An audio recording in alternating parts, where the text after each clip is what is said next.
So let's talk about budget allocation because this is what everybody came for. So, um, 100% performance ad means you don't get into that all important day one consideration set, but 100% brand ad means it is like not having your brand of cereal on the shelf in the cereal aisle when they're ready to buy. It means that you've lost a lot of opportunity at the moment that someone's ready to make a purchase decision. So there's a Goldilocks solution in the middle. And so the best research we have on this comes out of work done by Les Binet and Peter Field out of the IPA, so the Institute of Practitioners in Advertising, which is an old industry organization in the UK. And so they looked at a mix of B2C and B2B companies of different sizes, different product areas. And and what they found was what they called the 60/40 rule is the optimum, which is basically, and again, this is across B2B, B2C, big companies, small companies, all different kinds of products. So this is kind of a weird blended average. But what they saw was 60% uh, of your budget should go to brand, 40% to marketing. For B2B, it should be somewhat closer to 50/50. But the problem is this is not a one size fits all, and it's something that really has to be adjusted for where your particular brand is in its life cycle. And this makes a huge difference. So if we sort of dive into the nuances of the 60/40 rule, this is a very important slide. So brand is less effective for long purchase cycles. And the reason for that is that if someone remembers your brand for say 1 quarter, they see your brand ad, they remember it for 1 quarter, but it's going to be 3 years before they come in market. A lot of those people will have forgotten you, which means that sort of translating that brand awareness into future sales, these brand ads are less efficient, which means we need more of them to be able to achieve the same level of kind of awareness of the brand of people coming in market. Um, so this is a very counterintuitive concept that because it's less effective, we need more of it, and the effectiveness is being driven by a long purchase cycle instead of a short purchase cycle. Because again, if you remember something for a month, but you're buying it weekly, then then it's much more likely that you're going to, that prior memory will still be there on the next purchase cycle. But if you're going to remember it for, say, 3 months, but it's going to be 5 years before you rebuy, you're going to have to go back and refresh memory, that memory association multiple times in that one buyer before they come in market. So, so this is that interplay between long purchase cycles and short memory decay. And this becomes really important in terms of that allocation. So B2B purchase uh, um, options for in-market buyers, um, you know, lack the easy access and the visibility of retail shelf space. So, um, uh, you know, eh, so this is also one of the reasons that you need to try harder as a B2B brand to reach that in-market buyer. So again, if I'm looking to buy, you know, a brand of yogurt, I go to the grocery store and I see all of my options in front of me on the aisle. There's not an equivalent of that really in B2B, which also means that we've got to, we have to work harder on the performance ads to be able to reach people to give them that option. Um, so, uh, so one of the issues as well is newer versus mature. So recently launched brands are going to need more performance ads. So more of the budget toward performance. Part of this is because the sales team needs people actively in the sales process.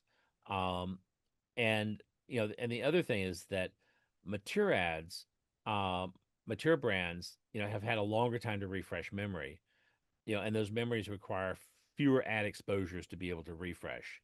So there's a real difference between a mature brand and a new brand, especially in terms of the amount of performance ads that you need to run, primarily because of kind of sort of business constraints. The the other thing is what I call fast versus slow. So long purchase cycle products versus short. So again, if you're only buying something once every 5 years, you have a long time to forget the the brand ad that you were exposed to before you're ready to actually come in market, and that brand awareness to have commercial value for the company. For fast purchase cycles, so think printer ink, you're much more likely to have residual memory from the prior buying cycle, um, and less time for memory to decay to kick in.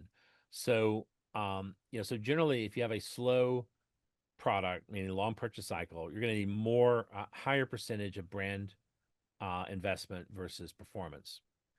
And so here is some sample splits for different types of products that are kind of slow and fast. So, for something like an enterprise SaaS platform, it's probably closer to 70-30 because you're having to keep reminding people because it's going to be because you don't know who individually is coming in market. You can't magically get your ad in front of just people who are going to come in market in the next 6 months. Um, all you can do is sort of reach as broad an audience as possible. And so you're going to need more brand, less performance for a very long purchase cycle product like an enterprise SaaS platform. Yeah, there's a similar thing with life insurance, long purchase cycles on this. Consumer packaged goods, much shorter purchase cycle. Things like fast fashion, where you got really quite short purchase cycles. You've got a lot of brand memory from the last purchase or the last purchase process. Even if they didn't buy you, they will have been likely been exposed to your brand. So again, if you go to cars, car is a very long cycle, typically 5 to 7 year purchase cycle. Certainly in the U.S.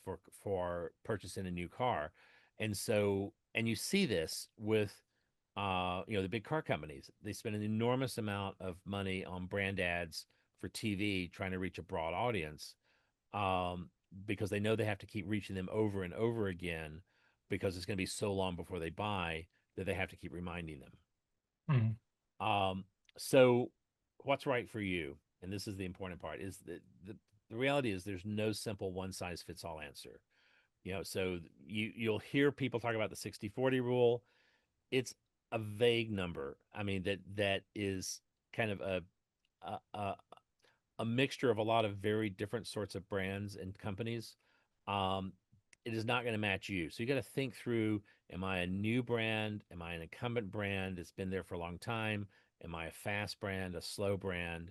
How likely is it that someone is going to forget me before they come in market? These are very important. Um, but a good baseline to start with is about 50-50 brand versus performance. Slower purchase cycles, you need more brand. A younger product, you're going to need more performance. Too much of either is going to reduce, your revenue potential.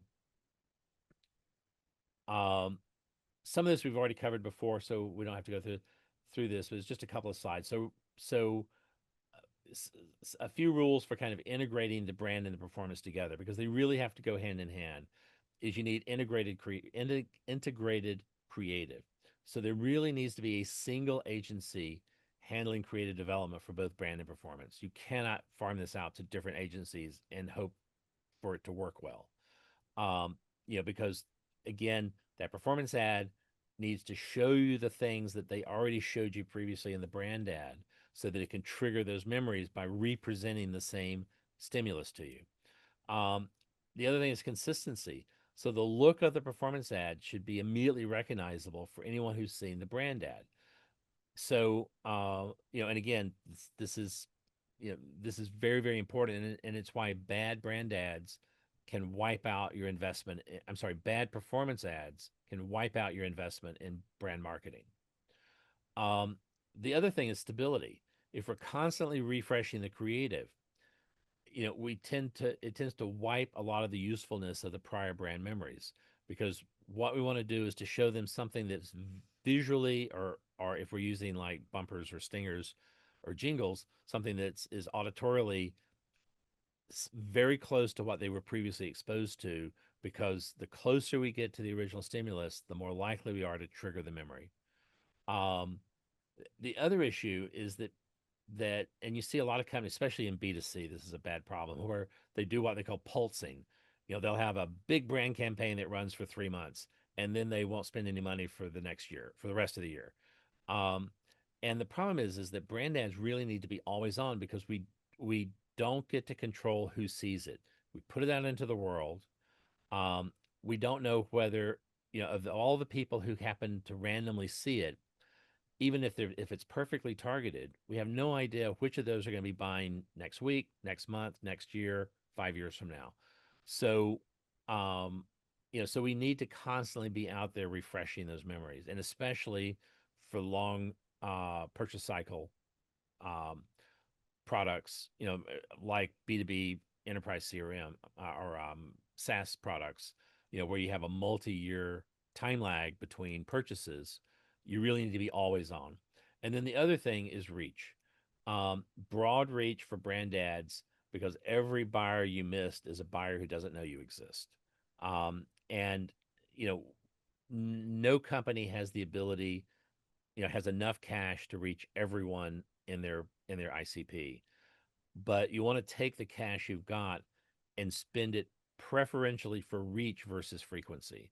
Because, if I show the same person, my ad 50 times in the next 90 days, that means that there are 49 people who I didn't, who didn't see the ad at all because I spent the money on that one person. I'm better off, showing the ad once to 50 people in the next 90 days than I am to show the ad 50 times to one person in the next 90 days. So, there is this preference for investing the money toward broad reach over frequency. Um, but, you still have to have some level of frequency. You still have to come back to them every few weeks or months, uh, and hit them again with your ad, to be able to refresh those memories, because the memories are not forever. This is a really interesting point. I want to circle back to the reach thing because we talk about reach and we talk about frequency, but it also impacts in my to me the channels that you choose to distribute and run advertising on. Because you look at channels like LinkedIn, which I know get championed a lot as the preeminent B2B advertising channel, and for all intents and purposes, it is, but it's also an intentionally a low reach channel by and large. I mean, it's not a channel where while you can have a lot of domain or retargeting, it's a channel where you're not going to get a tremendous amount of audience penetration for your entire audience compared to channels like Reddit or Meta or YouTube even. And so I think when you talk about reach as a goal or a metric to key in on with your advertising, I think part of that is thinking about your channel mix and thinking, well, what channels facilitate the most reach for me? Because sometimes some of the channels that get espoused are not always the ones that actually contribute to that. Well, and there's also this notion of what I call reach primacy, which is that you're always better off reaching more future buyers than fewer future buyers, Mhm. which means that, one of the most important metrics to look at is CPM. So what's that cost per thousand, to get your ad in front of, a unique group? Now, again, that doesn't mean you should be running Super Bowl commercials, No. because, you know, if, every person you put the ad in front of who is not a future buyer is a wasted expenditure. But again, we don't have full control over that. We're always going to have a mixture of people that are in our ICP and not in our ICP, no matter what channel we choose. But, the idea is essentially, what is the effective I'm sorry, the effective CPM rate for reaching our ICP market. Um, and so you can do adjustments on this. I mean, there are ways that you can do, get some estimates for, this channel, this CTV channel is likely, 10% of the views are likely to be people who are in our ICP. Um, and, which means that, if, if if you're buying that channel at $2 a CPM, then the effective CPM rate is going to be $20 a CPM, because only 10% of those dollars are going to go, to, future buyers. So there are ways to make these sorts of tactical financial adjustments in your channel mix. But, but an important metric to think about is that idea of effective CPM to reach the ICP.